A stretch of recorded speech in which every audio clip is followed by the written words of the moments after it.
The night was darker than ink, and the desert wind carried whispers of fear. He was 19, backpack torn, shoes thin from miles of walking. His name was Mateo Alvarez. Everything he owned could fit into his pockets. 2 photographs, 1 folded dream, and a letter from his mother telling him, "Mijo, America is not kind, but it is full of possibility. Go, but never forget who you are." The border lights shimmered like a distant galaxy. Every step forward was a gamble. Ice trucks rolling by, searchlights cutting the night. He crossed not with pride, but with pounding heartbeat. Every thud a reminder that he was invisible, undocumented, and already out of place. But when he first saw the skyline of Los Angeles, skyscrapers rising like silver teeth against the sky, he whispered to himself, "One day they will know my name." Stay with me, because this is not just another immigrant story. This is the untold journey of how an undocumented boy became a billionaire and nearly lost everything trying to keep the American dream alive.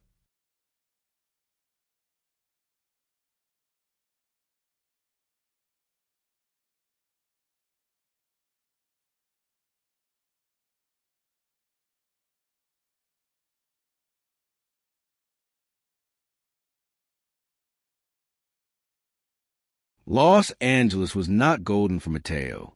It was gray.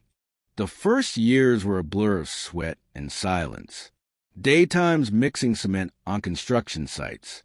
Nights washing dishes in kitchens that reeked of bleach and steam. Rent money was collected in cash. Wages were passed under the table. He learned the art of invisibility. No doctor visits. No driving license. No mistakes. One IC raid at a friend's apartment taught him, in America, even walls had ears.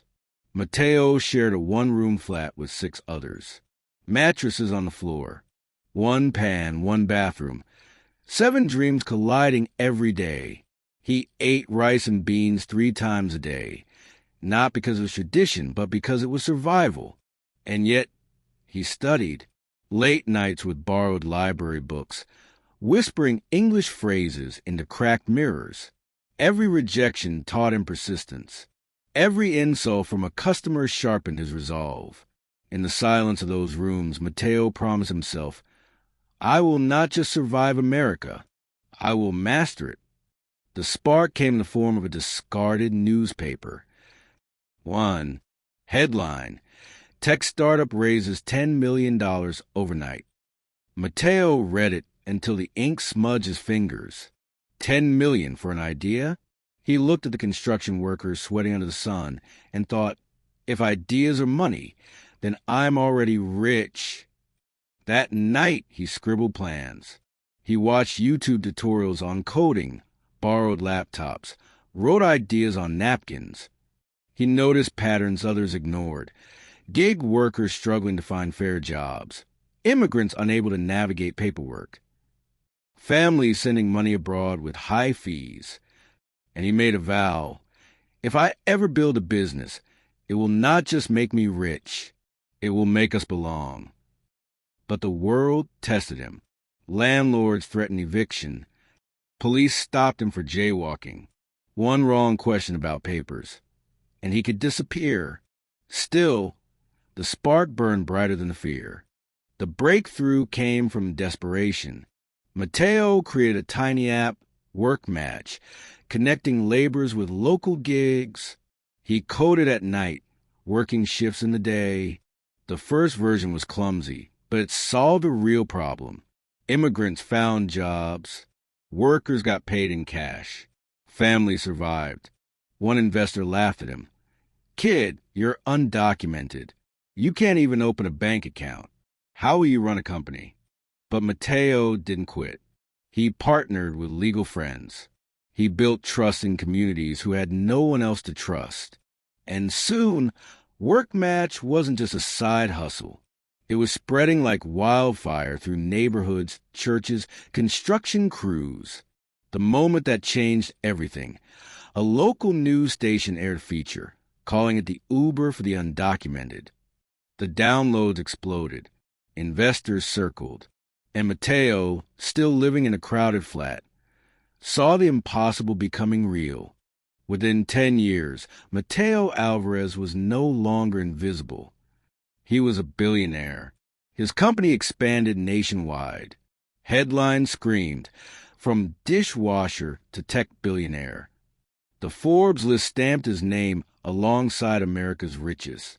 He wore tailored suits, flew private jets, bought his mother a mansion in Houston.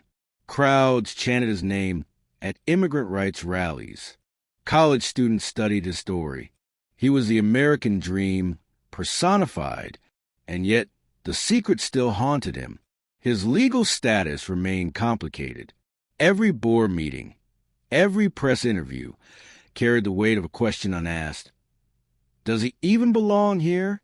Mateo built skyscrapers, but inside he still felt like the boy hiding under blankets during an icy raid. The higher he rose, the louder the silence became. The storm came suddenly. A journalist uncovered his undocumented past. Headlines turned. Supporters cheered, but critics roared louder. Deport the billionaire fraud. Senators demanded investigations. Lawsuits piled. His stock value plummeted. The media frenzy cut deep. Former allies abandoned him. Talk shows mocked him. Protesters carried signs. He stole our jobs. He stole our dream. Mateo stared into mirrors and asked, Am I American enough? He had money, power, fame, but no home in the eyes of the law. He realized that his greatest empire was built on shaky ground. Instead of retreating, Mateo doubled down.